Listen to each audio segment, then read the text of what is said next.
आप लोगों ने तो ग्राउंड ही छोड़ दिया ना, आपने भी छोड़ दिया, पीटीआई ने भी छोड़ दिया सर।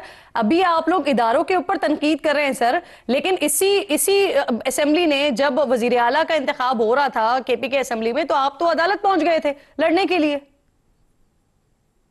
देखिए किरण, मुझे एक बात बताइए कि आपके घर में खुदा न खास्ता कोई डाकू आ जाए और आपके घर से कोई सामान लूट के जाना चाहे, और कभी आपने किसी घर के वकील को भी ये कहते हुए सुना है कि डाकू साहब ये फलां चीज जो है रह गई है आपकी लूटने से, तो ये भी हम आपको पेश कर रहे हैं। तो ये सेम हमारी सूरत हाल है कि हमने कुछ सीटें इन डाके से बचाई हैं। अगर उन सीटों की बुनियाद पर भी अगर हम इस निजाम का हिस्सा बन रहे हैं तो ये निजाम के लिए गनीमत है। कर रहे हैं इलेक्शन कॉन्टेस्ट ना करके, तो आप यही कर रहे हैं ना सर, मैदान खाली छोड़कर आप यही तो कर रहे हैं जो भी आप मुझे कह रहे हैं। आप आज हमें वो मैदान दीजिए जिसमें इलेक्शन कमीशन आजाद हो, हम आज भी हर सीट पर मुकाबला करने के लिए तैयार हैं। आपको सर, आपको ये श्योरिटी वजीर आला के मामले में मिल गई थी क्या? नहीं, हमने तो उस वक्त भी कहा था, उम्मीदवार भी था, फिर आप अदालत भी चले गए थे। एग्जैक्टली यही सूरत हाल है किरण। देखें, 18 सूबाई असेंबली की सीटें हमारी सूबाई असेंबली में मौजूद थी, वो तो मौजूद थी ना, वो तो हमारा वोट था ना, वो तो हमारा आईनी हक था। तो हमने किसी और का वोट तो नहीं लिया, हमने अपने 18 वोट लेने थे और उन 18 वोट के लिए हम अदालत में भी गए। आपको पीटीआई को मैदान नहीं छोड़ना चाहिए था ना सर। अब तीनों मौजूद मेहमान मेरे साथ ही मौजूद हैं, मुझे एक ब्रेक लेना है। ब्रेक के बाद जब वापस आएंगे तो ऑपोजिशन लीडर, कई दिन हो गए खाली पड़ी हुई है नशस्त, लेकिन अभी तक ऑपोजिशन लीडर नहीं हो पा रहा है एक, क्यों नहीं करने दे रही है हुकूमत, बात करते हैं ब्रेक के बाद।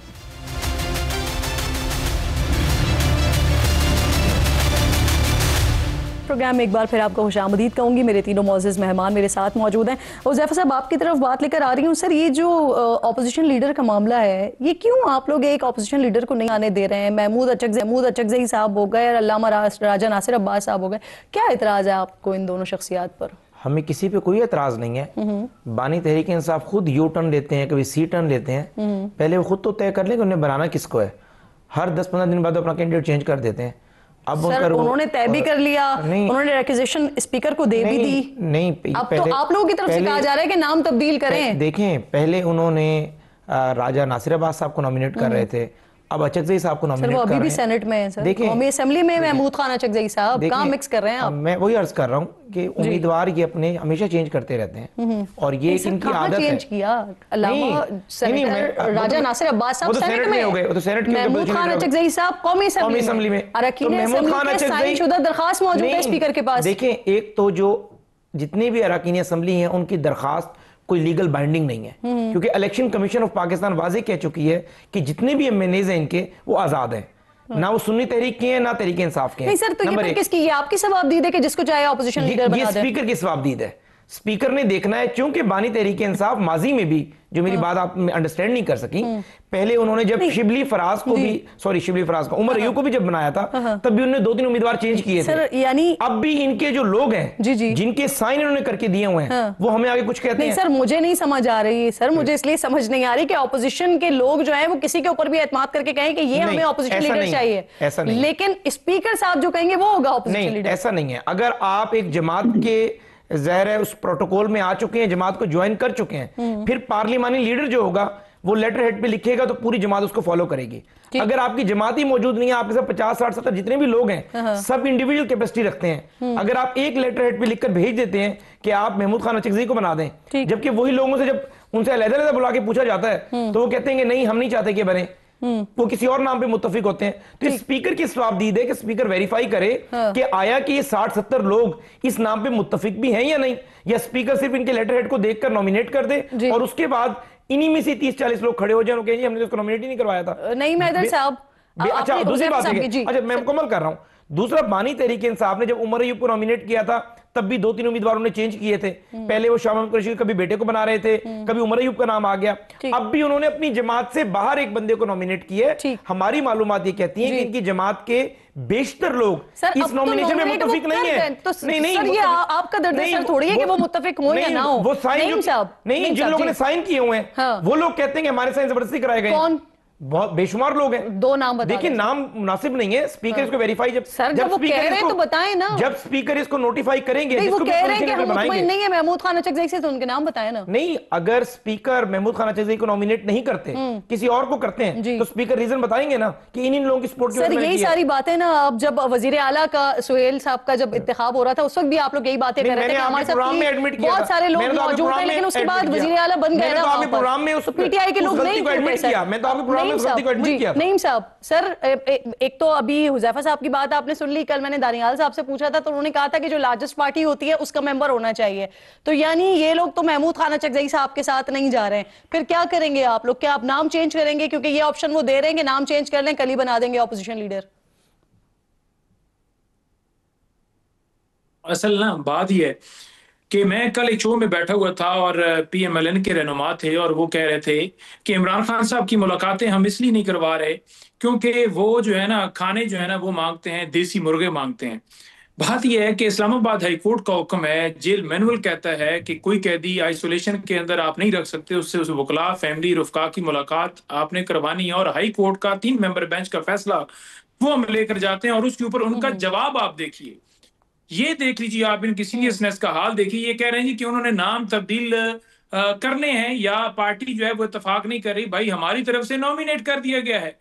आज अगर उन दोनों के नामों को तब्दील करके कोई और सॉफ्ट स्पोकन बंदा हम रिकमेंड कर देना तो फौरन उसका नोटिफिकेशन भी हो जाएगा। और जो स्पीकर की बात ये कर रहे हैं, स्पीकर किस जमात का? PTI का स्पीकर है या इंडिया का स्पीकर है? स्पीकर आपकी जमात का है जिसको 17 सीटें भी नहीं मिली थी और आपको 180 सीटें हुकूमत बनाकर दे दी गई और फिर मखसूस नशिस्तें और अब तो पत्नी 250 तक पहुंच गए कि तरमीमे पे तरमीमे। चलिए, इस बात का आपको इदराक है कि हार्ड हिटिंग करने वाला नहीं सूट करेगा हुकूमत को, अगर कोई सॉफ्ट स्पोकन मिल जाता है तो उसको फौरन बना दिया जाएगा। आपको इस बात का इदराक है? नहीं साहब, आप खुल के और आप करेंगे फिर ऐसा जो सूट करता है हुकूमत को, इस तरह का कोई लाएंगे या फिर यहीं पर ही इसी पे ही स्टक रहेंगे? हुकूमत के अंदर भी हैं और आप चाहते हैं कि ओपोजिशन लीडरान लगे ही नहीं। सोलो फ्लैट आप चाहते हैं? सोलो तो नहीं भाई चलेगा, हम रेजिस्ट करेंगे। एक अकेला बंदा भी खान ने कहा था ना कि रह जाऊंगा ना तो मैं लड़ूंगा, तो पाकिस्तान की आवाम इंशाल्लाह ताला लड़ेगी, हर माज पे लड़ेगी। और दूसरी बात, जिया साहब मुझे फरमाइए, सर कुछ खबरें ऐसी आ रही हैं, नहीं साहब मुझे इजाजत दीजिए, मैं आती हूं दोबारा आपकी तरफ, मैं आती हूं दोबारा आपकी तरफ। सर मेरे पास वक्त बड़ा महदूद होता है, मैं गुजारिश करता हूं आपसे, आपका जवाब आ गया, मुझे जिया साहब से बात करने दीजिए। जिया साहब मुझे फरमाइए, इत्तलात आ रही हैं कि तहरीक तहफ़्फ़ुज़ आइन की जो सरबराही है वो महमूद खान अचकज़ई साहब से लेकर मौलाना फजल रहमान साहब को दी जा रही है, तो क्या कोई ऐसी पेशकश मौलाना साहब के पास आई है, और अगर आई है तो क्या इसे कबूल करेंगे? देखिए किरण, ऐसी कोई बात न उनकी तरफ से आई है न ये हमारे सामने मौजूद है। वो तकरीबन 15-20 दिन पहले तशरीफ लाए थे तहरीक तहफ़्फ़ुज़ आइन पाकिस्तान का वफद आया था। उन्होंने 2 नुकात पर बात की थी। एक कौमी असम्बली में लीडर ऑफ द अपोजिशन की बात की थी, महमूद खान अचकज़ई साहब की, हमने उनकी हिमायत का ऐलान किया। एक पार्लियामेंट के फ्लोर पर हमारे डे टू डे अफेयर्स के हवाले से एक मुश्तरका हिकमत अमली की बात हुई थी। तो इन 2 के अलावा कोई और चीज हुई नहीं है और हमारे सामने बात नहीं आई। जहां तक कौमी असम्बली में लीडर ऑफ द अपोजिशन की बात हो रही है, किरण देखें कि उमर अयूब साहब इससे पहले लीडर ऑफ द अपोजिशन थे, तो वो क्या इमरान खान साहब की रिकमेंडेशन पर नहीं लगे थे कि आज इमरान खान साहब की तरफ से किसी और की नॉमिनेशन हो रही है तो कबूल नहीं किया जा रहा। आज अब देखें, महमूद खान अचकज़ई के हवाले से ये बात हो रही है कि जी वो तो PTI के लोग जो है वो तो आजाद लोग हैं, चले उनको आजाद ही शुमार कर लें। जमीयत उलमा इस्लाम के 10 लोग तो जमीयत उलमा इस्लाम के है ना।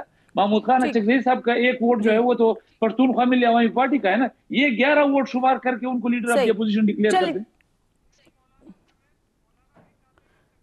ठीक, यानी मौलाना साहब भी चाहते हैं कि मौलाना महमूद खान अचकज़ई साहब ऑपोजिशन लीडर बने? सर जी, बाकायदा उन्होंने तो PTI के इस मौक़िफ़ को, उनकी नॉमिनेशन को सेकंड किया, उनकी हिमायत का ऐलान किया। और हम चाहते हैं कि अगर ये महमूद खान अचकज़ई साहब जो है वो लीडर ऑफ द अपोजिशन बनते हैं तो ये पार्लियामेंट के लिए, कौमी असम्बली के लिए ये एक खुशायन बात होगी। ठीक ठीक। अल्लामा राजा नासिर अब्बास साहब को भी आप सेनेट में सपोर्ट कर रहे हैं सर, ऑपोजिशन लीडर के? हमारे सामने उन्होंने महमूद खान साहब की हिमायत का वो रखा था और हमने उनकी हिमायत का ऐलान किया है। अगर उनकी तरफ से राजा नासिर अब्बास साहब के हवाले से भी कोई बात आएगी तो हमारी पार्टी उस पर भी मशवरा करेगी। सही, ठीक, बहुत बहुत शुक्रिया। मोअज़्ज़ज़ मेहमान प्रोग्राम में साथ मौजूद थे।